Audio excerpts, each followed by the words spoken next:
अस्सलाम वालेकुम नाज़रीन, आप देख रहे हैं Syed Jawad Hamdani YouTube Facebook channel. और मैं हूं जवाद हमदानी। यकीनन जनाब सारे लोग ठीक ठाक होंगे। जैसे कि नाज़रीन आपको पता है कि कल का जो दिन था वो जिनसी तशद्दुद के हवाले से ख़वातीन का दिन था। आलमी सतह पर यह दिन मनाया जाता है हर साल। और जिनसी तशद्दुद को अगर देखा जाए तो मकबूजा कश्मीर में जो हमारी ख़वातीन बहनें हैं भाई, उन पर कितना तशद्दुद होता है, उस हवाले से एक स्पेशल रिपोर्ट जो तैयार की गई उसमें बताया गया कि 1999 से लेकर अब तक 11,204 कश्मीरी खवातीन की आबरू रेजी की गई।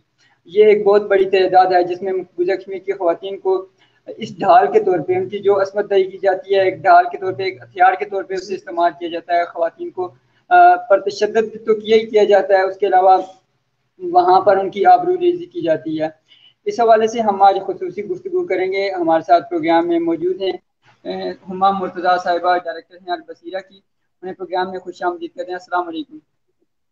वालेकुम अस्सलाम। मैडम क्या हाल है, ठीक हैं आप? जी, अल्लाह का शुक्र, ठीक ठाक। सबसे पहले तो बहुत शुक्रिया आपका कि आपने टाइम दिया हमें। आज के दिन हम बात कर रहे हैं ख़वातीन पर जिनसी तशद्दुद के हवाले से। तो जो एक रिपोर्ट जारी हुई मकबूजा कश्मीर के हवाले से, जिसमें बताया गया कि 1999 से लेकर अब तक 11,204 खवातीन की असमत दरी की गई। तो इस जिनसी तशद्दुद के हवाले से आप क्या कहेंगे? मैंने जो आज रिपोर्ट पढ़ी है, और आपको पता है कि अभी ये दिन मनाया भी गया है 19 जून को पूरी दुनिया में यूएनओ के थ्रू, कि जो खवातीन हैं जिनके साथ जिनसी ज्यादती होती है उनका पूरा एक दिन मनाया गया। जी तो जी। जब मैंने उसकी रिपोर्ट पढ़ी तो उसमें मैंने कश्मीर की खवातीन का जब पढ़ा है तो उसमें 70,000 खवातीन मेरे सामने आई कि 70,000 सिर्फ मकबूजा कश्मीर की खवातीन हैं जिनके साथ आबरू रेजी की गई, जिनके साथ जिनसी ज्यादती की गई। और अब जबकि कोरोना केसेस है, और आपको पता है कि लास्ट से 5 अगस्त से वहां पे लॉकडाउन चल रहा है, और लॉकडाउन के ऊपर एक ऐसा लॉकडाउन आ गया कोरोना वायरस का जो कि पूरी जी दुनिया में चल रहा है। अब तो वो कोरोना वायरस मकबूजा कश्मीर में भी एक लॉकडाउन के ऊपर मजीद एक लॉकडाउन लग गया है, तो वहां की खवातीन मजीद खौफ का शिकार हो गई हैं। क्यों? क्योंकि अब तो इंटरनेट भी बंद है, टेलीफोन भी बंद है, और पुलिस स्टेशन भी बंद है। अब जब उनके साथ ज्यादती हो रही है तो वो ना किसी रिश्तेदार को बता सकती हैं, ना वो कहीं उसकी रिपोर्ट करवा सकती हैं, ना किसी पुलिस स्टेशन पे जा सकती है। और अगर वो मकबूजा कश्मीर में अपनी रिपोर्ट लिखवाने पुलिस स्टेशन भी जाएंगी तो वो भी उन्हीं गाजिब भारतीयों के पुलिस स्टेशन है, उसको आपको पता है कि कोई खास रिजल्ट तो नहीं मिलेगा। आसपा आपके सामने है बच्ची जिसके साथ वहां के पंडित और मजीद लोगों ने जब ज्यादती की, और उसका केस जब वहां की ही मकबूजा जम्मू कश्मीर की वकील ने लड़ने के लिए लड़ रही थी, तो उनको भी धमकियां दी गई कि उन्होंने खुद कहा कि मुझे धमकियां दी जा रही हैं कि अगर मैंने वो केस नहीं छोड़ा तो मेरे साथ भी वो जिनसी ज्यादती करेंगे। मतलब मकबूजा कश्मीर की खवातीन, ओवरऑल दुनिया की खवातीन को तो आप छोड़ें, मकबूजा कश्मीर में खवातीन सबसे ज्यादा जिनसी ज्यादती का अब शिकार हो जो रही हैं। जिनसी ज्यादती और जिस तरह से आपने रिपोर्ट के हवाले से बात की कि रिपोर्ट दर्ज करवाएंगे तो वो किसके खिलाफ करवाएंगे, क्योंकि जहाँ वहाँ की जो भारतीय काबिज फौज है, जब हमारे आज़ाद कश्मीर के अंदर देखा जाए तो आज़ाद कश्मीर के लोग अपनी जान बचाने के लिए, पनाह लेने के लिए भारतीय फौज के जो आज़ाद कश्मीर की पाकिस्तानी फौज है उसके पास जाते हैं। जबकि इसके मद्दे मुकाबले भारत में देखा जाए तो वहाँ की फौज है उससे जान बचाने के लिए ये लोग और खवातीन हो ये मर्द हो खुदकुशियां करते हैं, अपनी जानें भी देते हैं। जी वही मैं कह रही हूँ ना कि वहां पे अगर उनके साथ रेप हो भी रहा है तो वो जाके किसको कहेंगी? आखिर वहां पे हुकूमत उन्हीं की है, वहां पे आर्मी उन्हीं की है, और करने वाले भी आर्मी ही है। अगर उनके साथ कोई रेप कर रहा है तो वो उनके वहां की आर्मी रेप कर रही है, उनके अपने मकबूजा कश्मीर के नौजवान तो नहीं कर रहे हैं। और जब वहां पे जब आपको पता है पिछले दिन उनके नौजवान लीडर्स को मारा गया, और उसके बाद जब एहतजाज हुआ है उसमें तालिबात जो उनसी निकली है उनको भी इन्होंने किडनैप किया, और उनका पता ही नहीं कि वो कहाँ गई। और बाद में पता चला है कि बहुत ज्यादा कहीं मैं पढ़ रही थी कि रेप शुदा लाशें बरामद हुई हैं उन बच्चियों की। इसी तरह 23 फरवरी 1991 में अगर देखा जाए तो वहाँ पर एक कनन पोशपुरा, जिसे सानहे कनन पोशपुरा के तौर पे मनाया जाता है हर साल। 23 फरवरी को मनाते हैं और वहाँ उस वक्त 100 खवातीन जो थी उनकी असमत दरी की गई। और जो असमत दरी करने वाली कौन थी? भारतीय काबिज फौज और साथ उनके पुलिस थी। जी बिल्कुल, वो भी एक सानिया है, अलमिया है कि पूरे पूरे गांव की खवातीन के साथ भारतीय फौजें घुस गई और पूरी गांव की खवातीन, मतलब 100 खवातीन के साथ जिनसी ज्यादती की। और उस पे हमारा यूएनओ भी क्या कर सकता है? यूएनओ भी आपको पता है कठपुतली है, उसने क्या करना है? उसकी करारदादें अगर मंजूर हो रही होती तो आज वो करारदाद जो एक अरसे से वहां पे पड़ी हुई है कि इस सोबे राय करवाया जाए और अब वहां की आवाम से रेफरेंडम करवाया जाए कि वो किसके साथ रहना चाहती है, पाकिस्तान के साथ, कश्मीर के साथ, या वो अपना अलहदा चाहती है। जब अक़वाम मुत्तहिदा इस पे ही अमल नहीं करवा सका तो बाकी उन खवातीन की भी क्या ये सुनवाई करेगा, क्या उनकी दाद रसी करेगा जो वहां पे ज्यादती का निशाना बन रही थी, बन चुकी हैं और बन रही हैं। जो मकबूजा कश्मीर की जो खवातीन हैं, बहादुर खवातीन जो इस वक्त फ्रंट लाइन पे काम कर रही हैं तो आजकल तो मुख्तलिफ जेलों में वो पाबंद हैं, उनको कैद किया हुआ है। उनके हवाले से आप क्या कहेंगे? आसिया इंदराबी हैं, फहमीदा सूफी हैं, नाहिदा नसरीन हैं। इसके अलावा जो हिना बशीर बेग हैं, एक हिना हसीना बेगम हैं, इंशा तारक, और जामिया मिलिया की एक पीएचडी स्कॉलर हैं सफूरा सफूरा जरगर, उनको भी कैद किया हुआ है।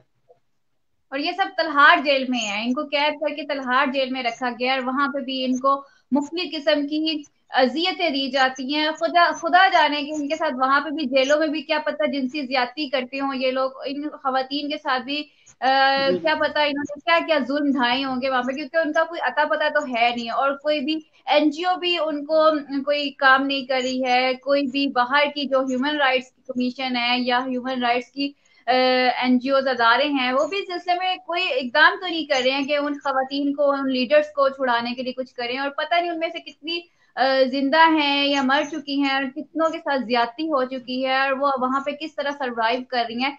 भारतीय मीडिया तो कुछ भी नहीं दिखाता और जेल के अंदर के हालात वो आप कह सकते हैं कब्र का हाल मुर्दा जाने।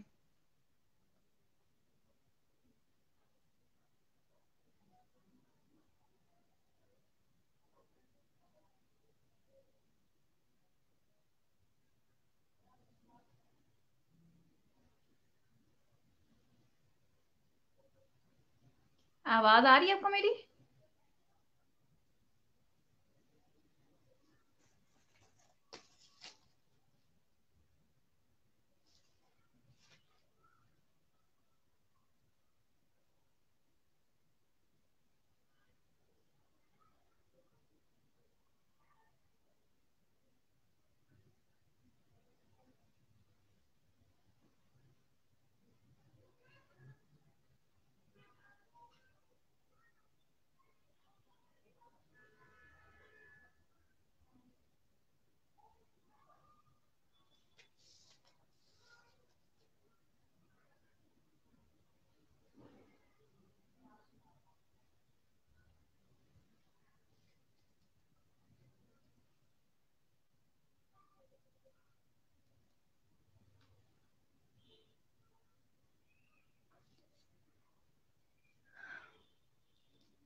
मेरे ख्याल में डिस्कनेक्ट हो गया है नेट शायद। नहीं, आवाज आ रही है? जी अब आई है आपकी, वो मेरे ख्याल में हाँ। डिस्कनेक्ट हो गया।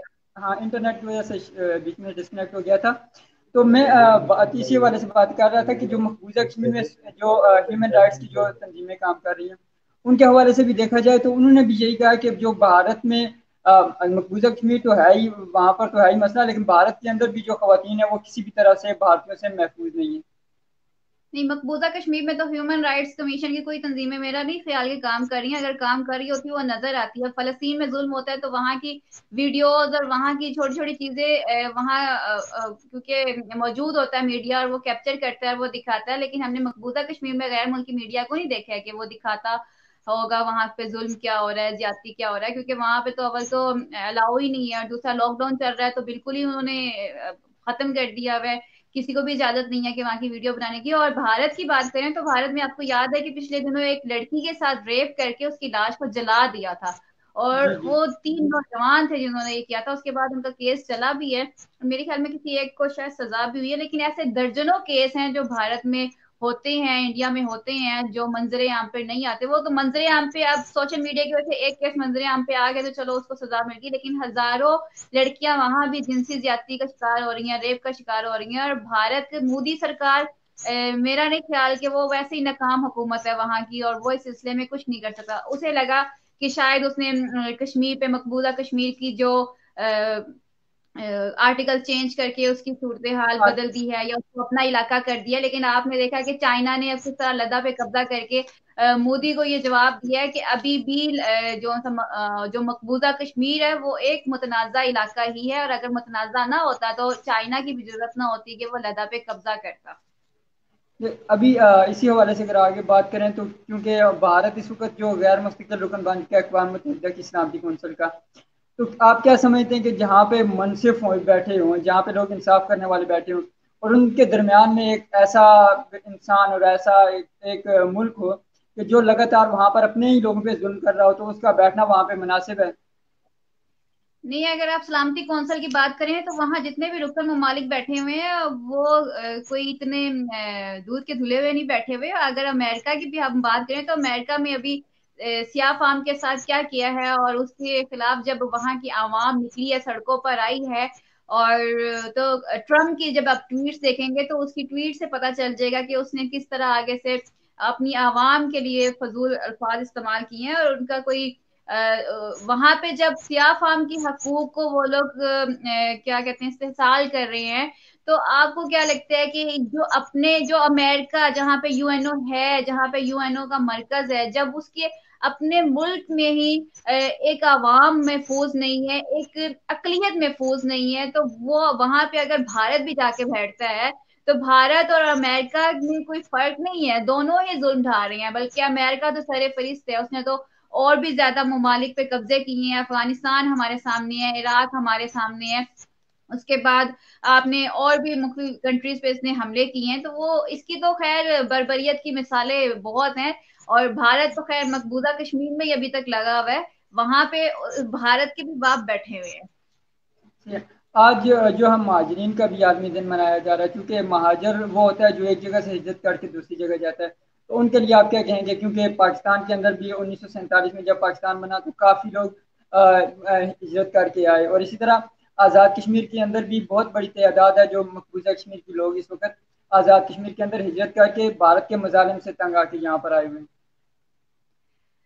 अच्छा, महाजिर, आप महाजिर को जब आलमी दिन बनाया गया तो ये महाजिर सबके सब मुसलमान ही है, दिन इनका आलमी मनाया जाता है, लेकिन अगर आप माइग्रेट करने वाले महाजिरों को देखेंगे तो सब मुसलमान ही है। और ये गैर मुल्की फौजों के जुल्मों का शिकार होकर फिर अपने मुल्क छोड़ने पर मजबूर हो रहे हैं। जैसे आप अफगानिस्तान को देखेंगे, वहां पे सोवियत यूनियन ने हमला किया, उसके बाद अमेरिका ने हमला किया, तो वो लोग अपना मुल्क छोड़ के यानी कि पाकिस्तान में हजारों लाखों की तादाद में अफगान पनाह गजीर हैं, ठीक है।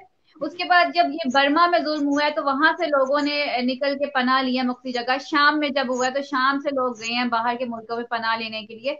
इसी तरह जब ये भारत ने मकबूजा कश्मीर पे किया तो वहां से भी कश्मीरी आए हैं आजाद कश्मीर में हिजरत करके। लेकिन जो और जब पाकिस्तान बना था तो हजारों की तादाद में काफिले भारत से पाकिस्तान आए थे हिजरत करके, और बहुत सारे हिंदू जो उनसे हैं वो यहाँ से भारत गए थे हिजरत करके। अब जो लोग हिजरत करते हैं या अपने शहरों को छोड़ते हैं किसी वजह से, किसी जंग की वजह से, किसी मुसीबत की वजह से, ये महाजरीन कहलाती हैं। और पाकिस्तान में तो इस टाइम लाखों की तादाद में महाजरीन, सवात ऑपरेशन जब हुआ था फाटा में, वजीरिस्तान में, तो वहां से भी लोग आए थे महा हिजरत करके और पाकिस्तान के मुख्तलिफ शहरों में बसे हैं।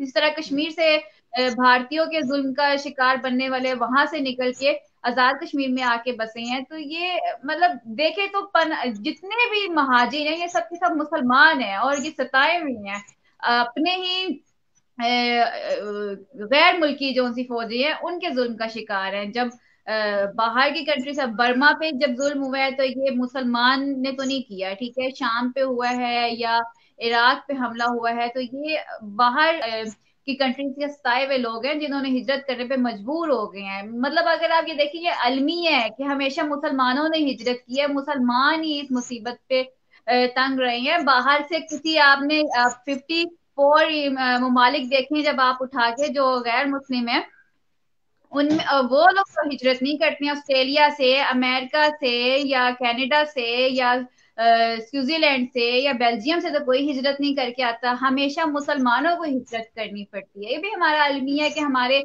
56 कंट्रीज हमारी मुसलमानों की है, लेकिन वहां के हुक्मरान सोए हुए हैं। अगर ये इत्तेहाद कर लें, अगर ये मिल जाए, तो मुसलमानों पे जो मुश्किलात का वक्त है, चाहे वो कश्मीर में हो, चाहे वो बर्मा में हो, चाहे वो अफगानिस्तान में हो, तो फलस्तीन में हो, ये लोग अगर हमारे हुक्मरान एक होते हैं, हमारे हुक्मरान आपस में इत्तेहाद पे आ जाए और एक यूनिटी पे कायम हो जाए ये लोग, तो ये मुसलमान हमारे इस सूरत हाल से निकल सकते हैं। सही, प्रोग्राम का वक्त भी खत्म हो गया, तो आखिर में आप क्या मैसेज देंगे? मैं यही मैसेज करूंगी कि जहां भी मुश्किलात का शिकार हैं लोग, चाहे वो मुसलमान हो, चाहे वो जिस मजहब के भी हों, मजहब मसलक फिरके से बालातर होके इंसानियत को देख के उनको उनकी सपोर्ट हमने करनी है, उनकी आवाज हमने बनना है और उनके साथ देना है उनकी जदोजहद में। बहुत शुक्रिया आपका कि आपने टाइम दिया। Thank you. अल्लाह हाफिज। नाज़रीन, ये थी हुमा मुर्तज़ा, डायरेक्टर हैं अल बसीरा की, हमारे साथ मौजूद थे। मैं उनका शुक्रिया अदा करता हूँ कि उन्होंने टाइम दिया। बात हम जब कर रहे हैं कि ख़वातीन के हवाले से, तो मकबूजा कश्मीर के अंदर देखा जाए तो छोटी छोटी जो बच्चियाँ थी ना, वो भी उनसे महफूज नहीं रही। आसफा का केस आपने देखा होगा कि जहाँ पर एक मंदिर के अंदर उसके साथ ज्यादती की गई, और उसमें जो शामिल थी भारतीय फौजी भी शामिल थे।